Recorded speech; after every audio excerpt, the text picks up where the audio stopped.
I also want to point out that there's another ocean in this picture. Does anyone know what it is? Where's the other ocean? What? Ocean of air, yeah, but there's another one even bigger. The vacuum of space. It is no secret that the idea of zero-point energy has crept in to the cold fusion debate. The possibility that the vast space between the stars and through our bodies, which is, we know from classical physics, is filled with vacuum fluctuations at a density of something on the order of, and Peter, correct me, 10 to the 93rd grams per cubic centimeter. That's what some cosmologists say is there. The only problem is we can't tap it. Or can we?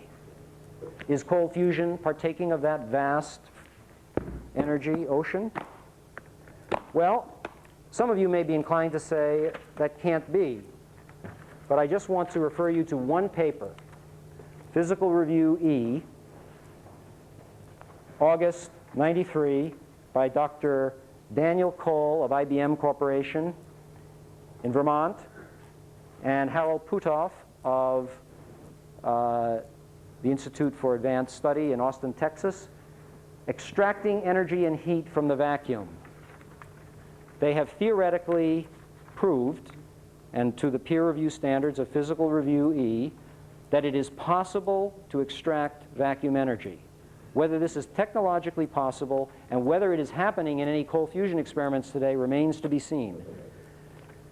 For a long time, I was a believer, a full believer in the nuclear explanation. It may still be valid in many cases, but I'm increasingly tending in that direction, for what it's worth. That's just my opinion. All right, the story began on March 23rd, 1989, when our two heroes, now in France under very great Japanese support, the Toyota Motor Corporation, a subsidiary, they're working in a 50,000 square foot lab, they announced cold fusion.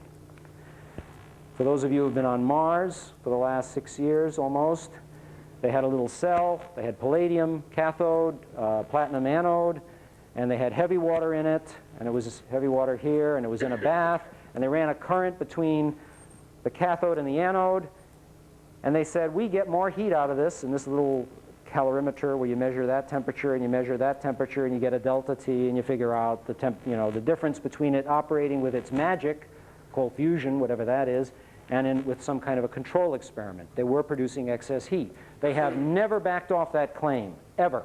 They did have claims of neutrons in the beginning, which they did back off. They said they were getting 30,000 per second, I believe. They were not. And they had the courage to admit that they were wrong when they found out that they were wrong. Thankfully, they were wrong. We don't need 30,000 neutrons per second coming out of the cell, all right, or whatever it was, per square centimeter.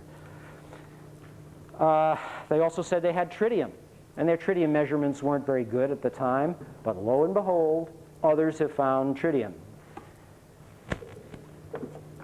You know, if these two gentlemen do not win the Nobel Prize someday, before they become a quantum fluctuation of their own, I would say the Nobel Prize has a serious problem. I remind you that the superconductivity award was only 1 year after the discovery of high-temperature superconductivity. Now, cold fusion is much more than just the Pons-Fleischmann process. It is about 9 or even more processes. The original one, of course. Then the molten salt process, which was discovered in Hawaii by Liebert and Liao. Not very much done today, but very interesting because it's high temperature and thermodynamically interesting. Then the Randall-Mills light water process with nickel and potassium carbonate emerged in '91. Just at the time that I finished my book, Fire from Ice.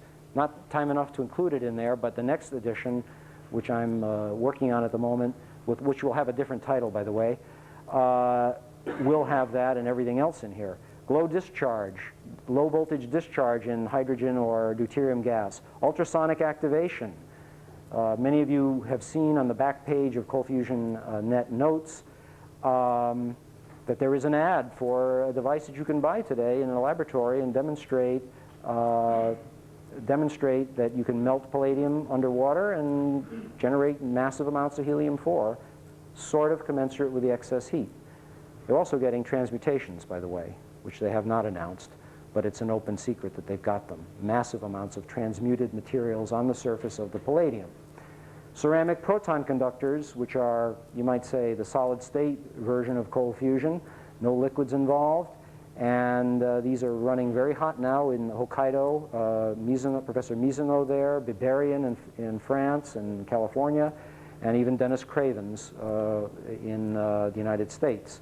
Then this Italian process, which was announced last year in February or January, Piantelli, Focardi, Habel, who have a hot nickel rod that just keeps going and going and going and producing many watts of excess. In one case, it ran away and produced, near melting conditions on the surface, and they had to find a way to turn it off. Then magnetic and RF stimulation, which Cravens and Letts and others have found. And then last but definitely not least, turbulent activation, which may be related, I think it quite likely is related to the ultrasonic activation, but in ordinary light water, as you will see with the hydrosonic pump when Jim Griggs gives his talk, massive power. In fact, some of the highest power levels ever recorded in this weird cold fusion field. Indeed, as my son Ethan did in this cartoon of the iceberg, I mean, the metaphor is just perfect. It wasn't his idea. I told him, hey, Ethan, we got to have an iceberg. Unfortunately, he should have put a coal-fired or an oil-fired ship there. He put sails. He's in get the wrong century, I think. But hey, Pons, look what's ahead. And what they're seeing is this little cell, cold fusion cell, the palladium heavy water one. But there was so much more, so terribly much more. They just saw the tip of a vast new physics. I'm absolutely convinced of that. Time will only tell. In fact, I think this iceberg is getting bigger and bigger and bigger, and it will, as I said before, perhaps encompass the entire universe. That is, maybe we'll give the cosmologists and the physicists a clue to the problem with the age of the universe and the age of the stars. Pons and Fleischmann did not stop, as this Sidney Harris cartoon would suggest, just because they were on the verge of where chemistry leaves off and physics begins. They didn't drop the whole thing. No, the cold fusion people, Pons and Fleischmann, despite enormous pressures against them, enormous vituperation and political absurdities that have occurred, they did not give up, they have not retracted, nor have any of the people in the cold fusion field that I know of, with the exception of one of the early so-called pioneers, Steve Jones, whom historically now, I believe, unfortunately for Steve, he will be regarded as a very tragic spoiler in the whole affair. It's sad for Steve, but this particular historical occurrence has created many bizarre situations, indeed. I would liken the Pons-Fleischmann situation to the discovery of flight. It's no secret that the Wright brothers flew on December 17th, 1917. And for many years afterwards, was it September? 1903. Thank you. I only get about 3.5 hours of sleep, guys, these days. You gotta give me some slack.